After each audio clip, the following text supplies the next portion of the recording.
خیرکم من تعلم القرآن وعلمہ، تم میں سے بہترین لوگ وہ ہیں جو قرآن سیکھیں اور سکھائیں۔ تو معاشرے میں جب کوئی بت پرستی ہوتی ہے، اللہ کی جگہ کسی اور کو محبوب بنا کر کھڑا کیا جاتا ہے، تو ایک طبقہ تو یہ ہوتا ہے کہ جس کی وہ فوکس ڈائیورٹ کر دیا جاتا ہے اللہ سے ان بتوں کی طرف، لیکن ایک طبقہ وہ بھی ہوتا ہے کہ جو اس کے ذریعے سے ایکسپلائٹیشن کا نظام بناتا ہے، اپنے مفادات اور اپنے جو ہے وہ ان کو مفادات کو سرو کر رہا ہوتا ہے۔ اس تازے بت کے ساتھ یہ کیا ہوتا ہے؟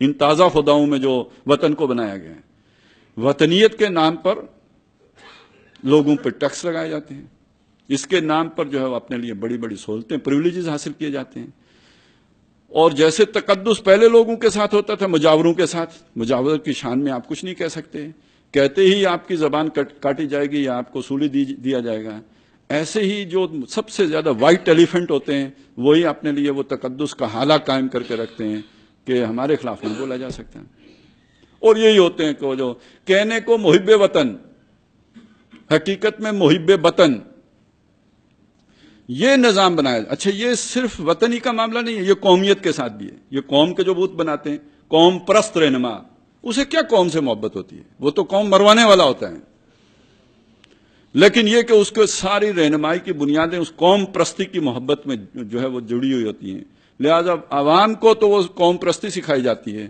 خود جا کے قوم بیچ آتا ہے۔ کون سا قوم پرست رہنما ہے کہ جو کوئی لوکل یا جو انٹرنیشنل اسٹیبلشمنٹ کا اعلی کار نہ ہو؟ تو اعلی کاری کا مطلب ہے قوم فروخت کرتا ہے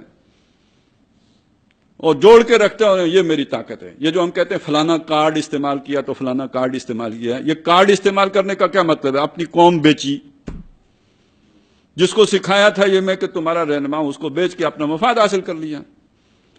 تو وہ من الناس میں یہ جو کتنی بڑی ایکسپلائٹیشن ہے جس کو بیان کیا گیا ہے۔ اللہ کی محبت کی جگہ پر جب کسی اور کی محبت کھڑی کی جاتی ہے تو پھر ایک بت تراشا جاتا ہے۔ وہ بت پہلے پتھروں کا ہوتا تھا، اب یہ والے بت ہیں جو ہمارے سامنے لا کے رکھ دیے گئے ہیں۔